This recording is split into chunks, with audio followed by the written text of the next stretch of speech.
I'm curious, how many of you saw this announcement that we're going to auction off the last C7? So almost all of you.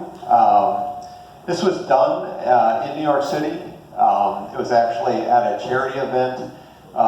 It's called Stephen Siller. I'm curious, how many people know what the Stephen Siller Foundation does? It's a pretty cool charity. It was started after 9/11. Stephen Siller, who's up in the upper left-hand corner, he was born to serve, I guess I'd say. He lost his parents at a very young age. He was a young boy, and he had every reason to grow up with problems. But he didn't. He grew up as an outstanding kid, joined the military. He was a hero in the Middle East. When he left the military, he came back, joined the fire department in New York City, and was actually working before 9/11 happened. I think he was like working the night before. He was off duty. He was driving home when he heard over the radio the building hit by the planes, and he thought, I got to go back. I know it's going to be all hands on deck. I got to go back. He had gone through the tunnel. He turned around. They had shut down everything. He couldn't get back into the city. He had 60 pounds of firefighting gear in his trunk. He left his car. He put the 60 pounds in a backpack, and he ran 2 miles back through the tunnel, back to the towers. The first tower had gone down. He went into the second tower. He saved a bunch of people and went back in and was in the tower when it fell.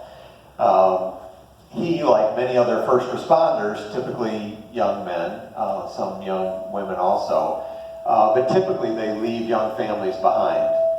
And what happens is, the breadwinners essentially lost their job, so you have somebody at home trying to raise young children with minimal benefits after they lose their lives on the job, or become seriously disabled in some way where they can't continue doing what they did.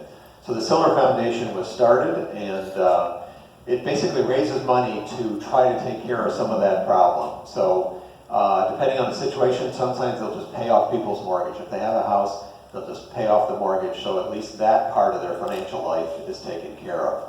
Really takes a burden off, because sometimes you see these families sort of spiral down into poverty because they lose their house, they can't make the payments, they can't work. So it's a very sad story that follows these heroes in our society. And so they may pay off the mortgage, and in some cases where people are seriously disabled, they'll build smart homes. So this is a home where somebody who's pretty seriously disabled can actually function fairly normally. So they have a lot of high-tech solutions to help people manage a lifestyle like that. So that's expensive, and the Siller Foundation is there to raise money. General Motors became involved with it some time ago and has raised $10 million so far. And so Mary Barra was actually being awarded a recognition at the event this year in New York City for General Motors' contribution. So she went and was given that award, and at her acceptance speech she announced that we were going to auction off the last C7, which is going to be a black and red Z06. We're going to auction at Barrett-Jackson in Connecticut, so East Coast, on June 28th. I want to make sure everybody understands that car will not have been produced. We are still and will still be producing 7th generation cars for a while now. We haven't determined or announced the last date. That'll be coming soon. So this auction will actually occur well before the car is produced. So you're actually buying the rights to the car. So I want to make sure that was clear. But the whole point is that General Motors is donating that car, so every dollar of the proceeds coming out of that auction will go to the Steve Siller Foundation. So expect some announcements around the closing out of the 7th generation Corvette coming relatively soon. Okay, here's Mary. I had the privilege of driving Mary to that event. It was in New York, as I said. It was on a hotel right off Times Square, And so we decided to make the event a twofer because we knew we were getting to be about the time to announce when we were going to reveal the next car, the 8th generation car. So we thought, what better way to do it than take the car that we've been hiding from the world for the last couple of years and drive it right through downtown New York City, right through Manhattan, right through Times Square, and try to get a lot of attention to what we wanted to announce, which was the reveal date, 7/18/19. So this took a lot of organizing to do this. We just sneak the car into the city, get it set up in a local garage. Mary actually had a very busy day all that day, arrived kind of just in the nick of time to get ready to go ahead and drive this car with the banner on the side with me driving. So she said, and I thought, that it was one of the coolest things we ever got to do in our whole careers at General Motors. We published a nice video. Whoops. That, which I hope to play. I'm trying. Let's see if it plays. There we go.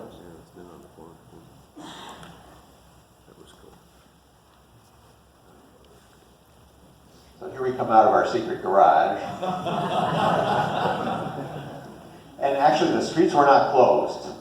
But what we did was we had a bunch of big black Chevy Suburbans trying to create a bubble around us. Because you can imagine, in New York City, lots of people gawking. Like I said, the traffic was not controlled. They didn't shut down the roads for us. They were not willing to do this. We did have NYPD on the corners trying to do a little bit of crowd control and a little bit of car control. And you can see the Suburbans here.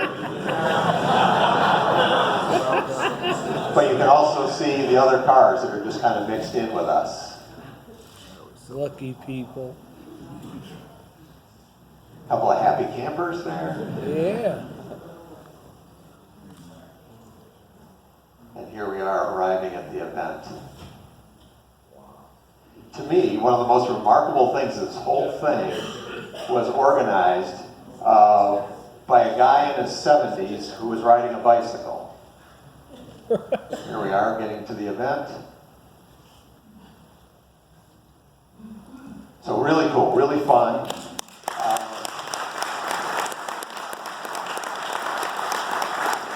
You didn't see him, but the director of this whole show, orchestrating the whole thing, was this guy in his 70s. He was an avid bike rider. He's ridden his bike all the way across the country. I was talking to him about it ahead of time. He was riding this crappy 30-year-old woman's Raleigh bike. And he had some high-tech radios strapped to him. And he was riding out kind of in between the traffic. He rode a bike because that was the only way he could like fall back between cars when he needed to. He could be out front when he needed to. He could talk to all the people driving the Suburbans when he needed to. And he was basically the producer of the show. And he was telling me about all these fancy bikes he has, how he's into biking. And I said, well, why are you driving that 30-year-old crappy bike? And he said, it's the only bike that won't get stolen in New York City. And he went on to explain, sometimes he's off the bike, he has to set it down, he has to go talk to people. He wants to be there when it gets back. So that's why he rides that bike. You would have never guessed it, though. He just looked like kind of a vagrant. You know, he's wandering in amongst us, but really fun. Really cool event, and it was so weird to have been essentially hiding the car from everybody for all this time to actually be out there and showcasing it.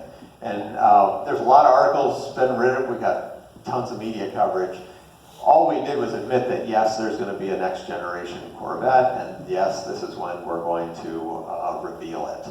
And so I know you guys don't have a ton of questions, and like I said at the beginning, we're not going to be able to offer much in the way of answers other than what we've already revealed.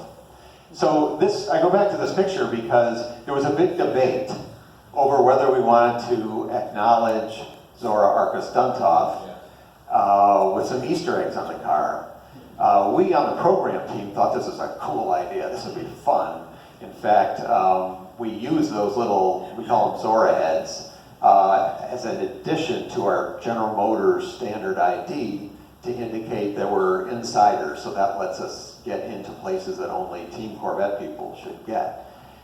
So we had these stickers made and we put them on our IDs. And I suggested, when we knew we were going to do this car, I said we should really hide some Zora heads on there, because I know what'll happen is there'll be the big story, and then people will study the pictures, they'll find that and say, oh, that's really cool. They're acknowledging Zora as our predecessor, kind of the godfather of the Corvette, put it on the map, and it's the main reason why we're here today talking to you with 60 plus years of history. So we thought that'd be a really nice acknowledgement, and the people running the show said, no, no, no, we have this all figured out. That sounds silly to us. Just the camo is fine, thank you. And I said, well, what do I do? Do I push the issue or just see what happens? So I brought a roll of Zora heads to the event. And literally minutes before Mary showed up, I pulled out the roll and I showed it to the head communications guy, and he's like, that's really cool. Can I have some of those? So I peeled them off a few and I said, I'd like to put a few on the car. He's like, yeah, go ahead and do that. So right before we went out, I just went around and stuck them randomly on the car. And it turned out that it was a really fun thing because it happened exactly as we'd hoped. The whole thing got like a 24-hour news cycle, a lot of coverage, and then people started discovering it. Like there's arrows pointing to where I plunked them on there. And it kind of reinvigorated the story again. So just a nice little fun thing we did. There's a few shots. The reason why we look like we're cut out and pasted into the car is because they put a big overhead LED array because you're driving through New York with Mary and I in the car. You couldn't actually see anything. You couldn't see us. We were just in a dark hole. And so the producer said, "Oh, we want to be able to see who's driving." So they put this bright array of lights in the roof panel. It's pretty fun. Maybe we should offer it as a production option for you guys who really want to showcase, want to make sure people see who's driving the car.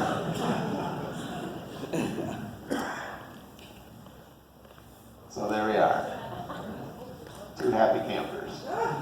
Anyway, I said, the idea was to get a lot of attention. We want the world to be focused on us on 7/18/19 when we start to share the story of the next generation car. And it did just that. A lot of people really, really interested. People can be prepared ahead of time for focusing the world on the next gen Corvette. It's really important for us. You guys see, we don't advertise the car, especially. And so the way people learn about it is through the media. And so we want to make sure we get excellent coverage as we start to go to market. In fact, if you want, I put this up here because this has the website. If you want to keep up to date on what has been officially released, there still continues to be tons of media speculation out there, and we've said actually very little. It's funny because everybody's saying, "Oh, why are you guys taking so long? Why are you late?" Well, we haven't even announced anything. We just announced that we're even doing the car, so how could we be late? Anyway, so. This website will keep you up to date on and anything that's going on officially through us.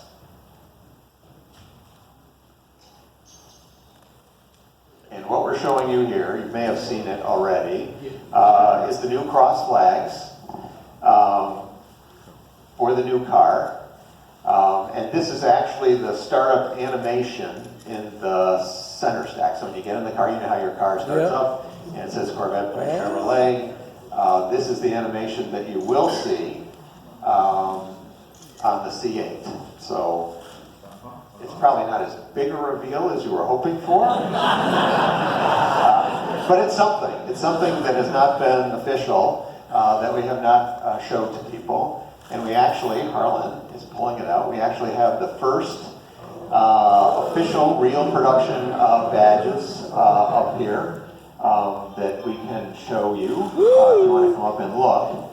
And as an extra surprise, we already have pins made of the new cars, cross flags, and every one of you in here gets one.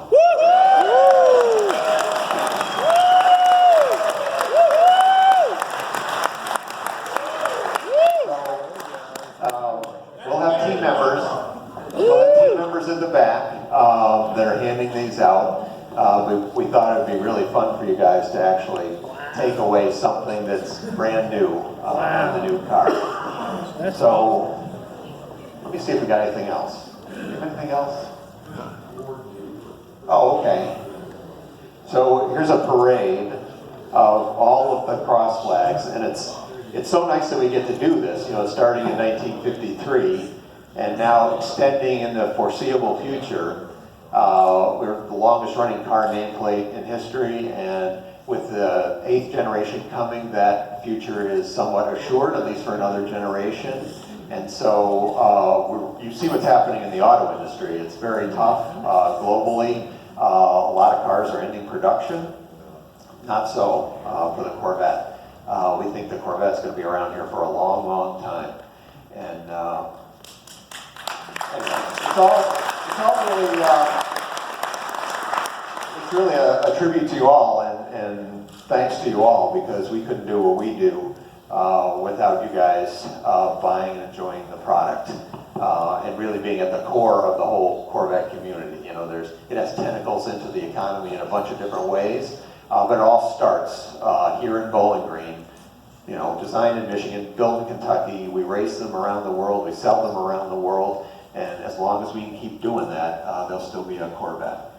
And we know the 3rd generation started in 1968, so don't post on the forum that we don't know when it started. No, I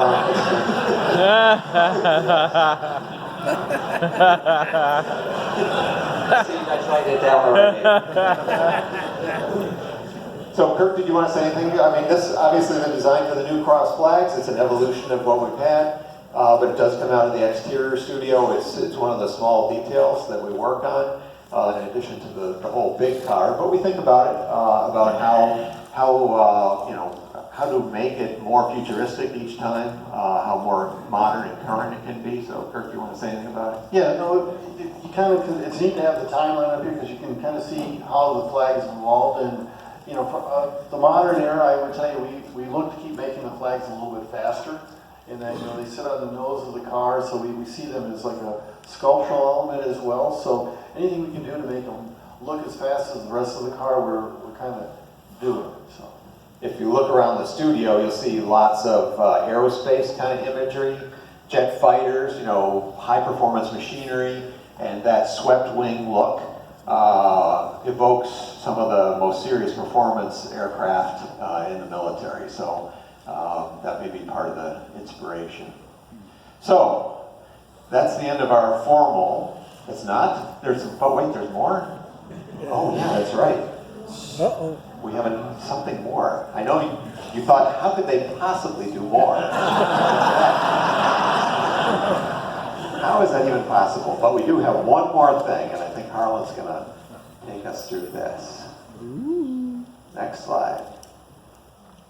There we go. Okay, so the National Corvette Museum, as you know, is having its 25th anniversary, and they want to do a raffle car. So we have reserved VIN 25 of the next generation Corvette to be the official 25th anniversary National Corvette Museum car, and raffle tickets are available if anybody might be interested in winning that special car. They're already here, and what, $25? $25. Buy early, buy often, and so that's a great thing. And then there's also, and again I have to give Kai Spaney, our plant manager and fellow board member, credit for this idea. We're going to make another next generation Corvette available for the National Motorsports Park, and we'll get some ideas and plans how we would use that. That'll be announced later, but that's going to be a really exciting addition to the museum and to the Motorsports Park, to be one of the first places in the world to have the next generation Corvette. We really want to thank them for making this possible for all of us.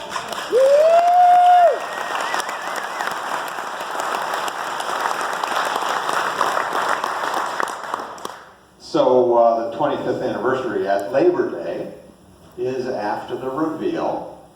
And so we'll be free, we'll be here. And so that's an event not to miss, I'm just saying. And we'll bring It's some gonna be a cards. big deal. And Tom Peters will be here, being inducted to the Hall of Fame. True, yeah, I think I forgot to mention that, Tom. So he's kind of a double thing, because he'll be, of course, the Hall of Fame career, but then he's retired now. He could probably tell you all kinds of stuff.